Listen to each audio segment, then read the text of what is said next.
नेपाल में आसमान से आफत बरस रही है और बिहार के शहर शहर और गांव गांव डूबते जा रहे हैं। सितंबर के आखिरी हफ्ते में तबाही का दूसरा राउंड शुरू हो गया है। बिहार के 13 जिले बाढ़ से प्रभावित हैं। नेपाल से आ रहा पानी बिहार में कहर मचा रहा है, तो लगातार हो रही बारिश मुसीबत में और इजाफा कर रही है। उत्तर बिहार के अधिकतर जिलों की तस्वीर एक जैसी है। सड़कों पर सैलाब बह रहा है, रिहायशी इलाकों में पानी का कब्जा है। नेपाल से लेकर बिहार तक की वेदर रिपोर्ट क्या है, पूरी डिटेल देखिए।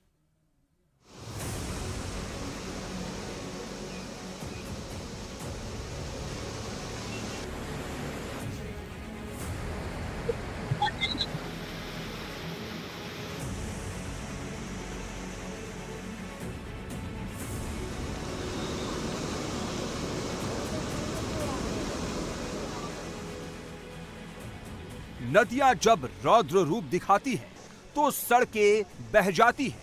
गाड़ियों की जगह सिर्फ और सिर्फ पानी का ही शोर होता है।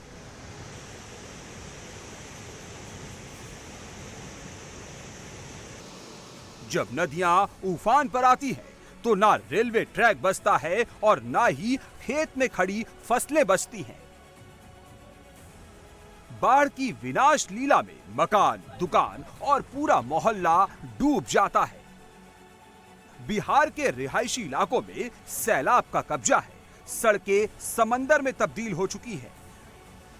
बिहार में 56 साल बाद तबाही का ये मंजर दिख रहा है।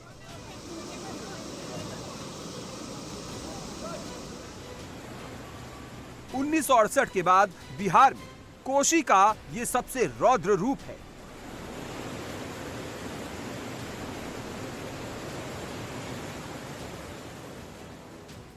नेपाल में भारी बारिश ने बिहार में जल प्रलय जैसे हालात बना दिए हैं। नेपाल से आए पानी की वजह से कोसी गंडक समेत बिहार की कई नदियां उफान पर हैं। नेपाल में भारी बारिश की वजह से वीरपुर में मौजूद कोसी बैराज से 6,61,295 क्यूसेक पानी छोड़ा गया है, जो 1968 के बाद सबसे ज्यादा है। बिहार के 13 जिले ऐसे हैं जहां बाढ़ को लेकर हालात गंभीर हो गए हैं।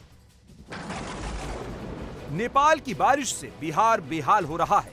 अररिया से लेकर सुपौल और दरभंगा से लेकर शिवहर तक नदियां उफान पर हैं। बारिश के बाद बाढ़ से बर्बादी की तस्वीर पूर्वी चंपारण, पश्चिमी चंपारण, सीतामढ़ी और मधुबनी से भी सामने आ रही है। बैराज का पानी नदियों में आने से लोगों की परेशानी बढ़ गई है।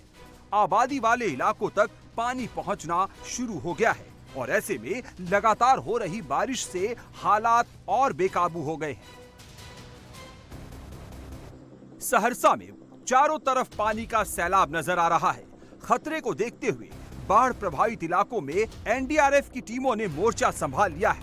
सहरसा के 4 तहसीलों में स्कूलों की छुट्टी कर दी गई है। बाढ़ से प्रभावित क्षेत्रों में लोगों को सुरक्षित स्थानों पर पहुंचाया जा रहा है। जिला प्रशासन लगातार लोगों से ऊंची जगहों पर जाने की अपील कर रहा है। जल स्तर में वृद्धि होने से बाढ़ की स्थिति उत्पन्न हो सकती है। नदी के आसपास बने हुए घरों के लोगों से आग्रह है कि वे बांध के बाहर बने हुए बाढ़ आश्रय स्थल या शरण स्थल में जाकर के आश्रय ले लें। लोगों से आग्रह है, जो भी बांध के नजदीक या तटबंध के अंदर बसे हुए लोग हैं, उनसे आग्रह है कि बांध के बाहर बने हुए आश्रय स्थल में जाकर के शरण ले लें। सैलाब के अटैक ने बिहार में खतरे का अलार्म बजा दिया है। पूरे राज्य में 2 लाख से ज्यादा लोग प्रभावित हैं। सहरसा और सुपौल में हालात सबसे ज्यादा डेंजर है। लोग अपनी गृहस्थी बचाने की जंग लड़ रहे हैं। गांव का गांव पलायन कर रहा है। ग्राउंड पर लोग मदद के लिए गुहार लगा रहे हैं। रोते बिलखते लोग एक मदद की आस में वीडियो जारी कर रहे हैं ताकि कहीं से मदद मिल जाए, किसी भी तरह से जान बच जाए। शासन प्रशासन से गुहार लगाए कि यहाँ के लोग जान बचाने के लिए आतुर, कृपया किसी भी तरह का सहायता पहुंचा करके मिर्जाइन के लोगों का जान बचाया जाए। यहाँ लोग घर छोड़ करके भाग रहे हैं, लेकिन कोई साधन नहीं है किसी तरह से अपना जान भी बचा सके। 50 साल बाद कोसी नदी में इतना पानी देखा जा रहा है जो उत्तर बिहार के कई जिलों को डुबा सकता है। लोगों में इसको लेकर हाहाकार मचा हुआ है। सुपौल से आ रही तस्वीरें और डराने वाली है। कोसी और तिलयुगा नदी पूरे उफान पर है। बाढ़ की वजह से गांव के गांव डूब गए हैं। पानी में फंसे लोग अपने परिवार के साथ मवेशी, सिलेंडर, चूल्हा और अपना जरूरी सामान लेकर बाहर निकलने की कोशिश कर रहे हैं, लेकिन पानी के तेज बहाव की वजह से उन्हें कामयाबी नहीं मिल पाती। बिना नाव के बाहर निकलना नामुमकिन है। हर परिवार में कोई ना कोई सदस्य पीछे छूट गया है। कीमती सामान बर्बाद हो चुके हैं। यहाँ रात 12 बजे के करीब कोसी का पानी रिहायशी इलाकों तक पहुँच गया। लोग बाहर निकलते उससे पहले ही हर तरफ सैलाब का कब्जा हो गया। नेपाल का पानी बिहार के सुपौल पहुंच गया है और सुपौल में जब पानी पहुंचा है तो यहाँ की तस्वीर देखिए। यहाँ पर कई गांव जो है डूब चुके हैं और लोग वहां से पलायन कर रहे हैं। ये जितने लोग भी आपको आते हुए नजर आ रहे हैं ये अपने घरों को छोड़ कर आ रहे हैं क्योंकि गांव में पानी आ गया है और पानी बहुत ज़्यादा है। ये देखिए एक पिच सड़क है, ये कई गाँव को जोड़ने वाली सड़क है, लेकिन यहाँ सड़क पर उसके ऊपर से पानी बह रहा है। ये बाईं तरफ आप देखिए किस तरह से जो पानी का करंट है, पानी कितनी तेज़ी से आ रहा है। बिहार के कई ज़िलों में पहुँचेगा तो उसके बाद तबाही मचेगी और उसकी तस्वीरें अब दिखनी शुरू हो गई है। ये देखिए महिलाएं किस तरह से बच्चों के साथ मवेशी को लेकर निकल रही हैं। वहाँ पर कई लोग हैं अभी फंसे, बहुत लोग हैं। निकल क्यों नहीं रहे? पानी ज्यादा है इसलिए। ये देखिए लोग बता रहे हैं कि जो निकल सके, लेकिन कई लोग ऐसे हैं जिनके लिए निकलना मुश्किल हो पा रहा है। सुपौल में हालात कितने खराब हैं इन तस्वीरों से समझिए। यहाँ देखते ही देखते गाय पानी के तेज बहाव में बहने लगी। कुछ लोग उसे बचाने के लिए पानी में उतरे, लेकिन उन्हें कामयाबी नहीं मिल सकी। अगर कोसी नदी सुपौल में ऐसे ही कहर मचाती रही तो बिहार के 8 और जिलों पर बाढ़ का खतरा बढ़ जाएगा। बिहार के कई जिले बाढ़ की चपेट में आ गए हैं और ऐसे में लोगों की मुश्किलें काफ़ी बढ़ गई हैं। जितनी भी सड़कें आप देखिए, लोगों के लिए अपने मवेशी, अपने बच्चे और जो कुछ भी संभव हो सका, क्या ये बस यही, ज़्यादा नहीं ले सके। ये देखिए एक मवेशी गिर गई, ये एक मवेशी कहीं बह ना जाए। ये देखिए मवेशी जो अभी आ रही थी अपने लोगों के साथ, परिवार के लोगों के साथ, मालिक कंट्रोल नहीं कर पाया और ये जो गाय है वो बह गई। ये खतरा है और ये खतरा इस सड़क पर चलने के दौरान भी है क्योंकि सड़क पर जहां पानी का करंट बहुत ज़्यादा है और यही कारण है कि हमने, जो लोगों ने मुझे बताया कि एक डंडा आप ज़रूर रख लें अपने साथ, क्योंकि ये खतरा है कि पानी का करंट यदि अचानक बहुत ज़्यादा कहीं मिलेगा तो पैर पर नियंत्रण आप नहीं रख सकेंगे।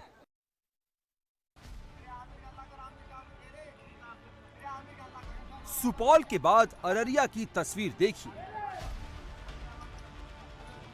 अररिया के निचले इलाकों में बाढ़ का पानी पहुंचना शुरू हो गया है।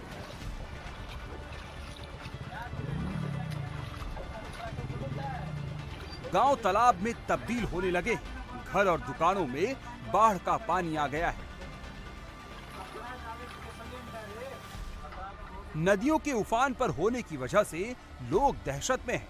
प्रभावित लोग खुद को सुरक्षित पहुंचाने की जद्दोजहद में जुटे हैं, लेकिन बाहर जाने के रास्ते भी लगभग बंद हो चुके हैं।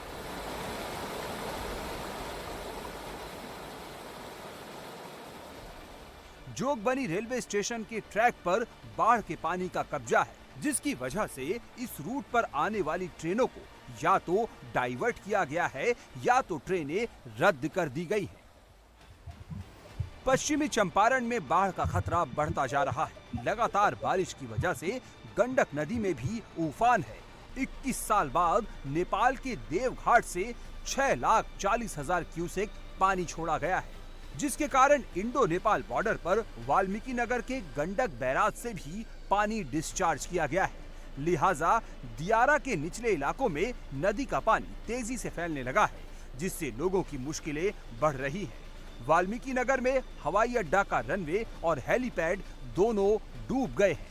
नदियों का जलस्तर बहुत अत्यधिक बढ़ रहा है। दरभंगा में बाढ़ के खतरे को देखते हुए अलर्ट जारी किया गया है। प्रशासन बागमती नदी के किनारे रह रहे लोगों से सुरक्षित जगहों पर जाने की अपील कर रहा है। प्रशासन के द्वारा आपको अलर्ट किया जा रहा है कि नदी के किनारे रहने वाले लोग, तटबंध के किनारे रहने वाले लोग अपनी सतर्कता बनाए रखें तथा सतर्क रहें। नदियों का जल स्तर बहुत अत्यधिक बढ़ रहा है। आपको प्रशासन की तरफ से चेतावनी दी जा रही है। मधुबनी में भी हालात बिगड़ते जा रहे हैं। यहाँ कोसी नदी समेत जिले में बहने वाली कमला और भूतही नदी के जल स्तर पर नजर रखी जा रही है। बाढ़ के खतरे को देखते हुए यहाँ लोगों के ठहरने के लिए सुरक्षित स्थानों का इंतजाम किया गया है। हर स्थिति पर जिला प्रशासन नजर बनाए हुए है। शिवहर में 3 दिनों से लगातार हो रही बारिश से खेत जलमग्न हो गए हैं। बागमती नदी खतरे के निशान से 2.22 मीटर ऊपर बह रही है। कई जगह बांधों में रिसाव हो रहा है, जिसके चलते करीब 1 दर्जन गांव में पानी घुस गया है। बाढ़ के खतरे को देखते हुए प्रशासन की तरफ से राहत और बचाव का काम जारी है। बिहार के गोपालगंज में गंडक नदी खतरे के निशान से ऊपर बह रही है। नदी का पानी कई गांवों में घुस चुका है। बाढ़ के पानी में 2 दर्जन से ज्यादा सरकारी स्कूल डूब चुके हैं। सड़कों पर दरिया बह रहा है। रिहायशी इलाके सैलाब की चपेट में हैं। बाढ़ का विकराल रूप लोगों को डरा रहा है। गोपालगंज के 42 पंचायत बाढ़ से प्रभावित है। हजारों लोगों को सुरक्षित जगहों पर पहुंचाया गया है। एनडीआरएफ की टीमें लगातार रेस्क्यू ऑपरेशन चला रही है। नेपाल में लगातार बारिश होने के कारण अब गोपालगंज के गंडक नदी में भी जलस्तर बढ़ने लगा है। यानी नेपाल के वाल्मीकि नगर बराज से कई लाख क्यूसिक पानी छोड़ा गया है, जिसकी वजह से वो अब गोपालगंज में प्रवेश कर गया है। आप मेरे पीछे तस्वीरों में देखेंगे कि इस वक्त मैं गोपालगंज के सदर प्रखंड के रामनगर में हूं और रामनगर का ये हाई स्कूल है। इस स्कूल की स्थिति देखेंगे कि किस तरह से यह पानी यानी बाढ़ के आगोश में आ गया है और ये तब तक उसी तरह से बंद रहेगा जब तक यह पानी बढ़ता रहेगा। यानी अलर्ट जारी किया गया है और यह कहा गया है कि लगातार जलस्तर में वृद्धि होने की संभावनाएं हैं। अब आप समझिए कि नेपाल में बाढ़ का असर बिहार पर क्यों होता है। दरअसल बिहार का मैदानी इलाका नेपाल से सटा हुआ है। कोसी, गंडक, बूढ़ी गंडक, कमला बलान, बागमती समेत कई नदियां नेपाल की ओर से बहकर बिहार में आती हैं। बिहार का पूर्वी चंपारण, पश्चिमी चंपारण, सीतामढ़ी, मधुबनी, सुपौल, अररिया और किशनगंज जिला नेपाल के करीब है। अब भी नेपाल में बारिश होती है तो वहां की नदियों का पानी बिहार में आने लगता है। बिहार में कोसी नदी पर बड़ा डैम ना होना बाढ़ की बड़ी वजह है। हर साल कोसी की विनाश लीला को देखते हुए उसे बिहार का शोक भी कहा जाता है। कोसी नदी 724 किलोमीटर लंबी है, जो कि भीमनगर बैराज से बिहार में आती है। नेपाल के पहाड़ों से नदी शुरू होती है। हिमालय से 7000 मीटर ऊंचाई से शुरुआत होती है। नेपाल की 7 नदियां भी कोसी में मिलती हैं। नेपाल में आई बारिश से बिहार में अलर्ट जारी है, तो नेपाल में भी बारिश से भारी तबाही हुई है। नेपाल में सड़कों पर पानी का सैलाब दिख रहा है। सड़कें, घर, मकान सब डूबे हुए हैं। सड़क पर पानी में सिलेंडर तैर रहे हैं। मूर्तियां पानी के बहाव में डूब चुकी है। पुल जलमग्न है। सड़कों पर भरे कई फीट पानी में वाहन डूब गए हैं। पेड़ टूटकर रोड पर गिरे हैं। रेस्क्यू टीमें बचाव के काम में लगी हुई है। रोपवे और बोट के जरिए रेस्क्यू ऑपरेशन चल रहा है।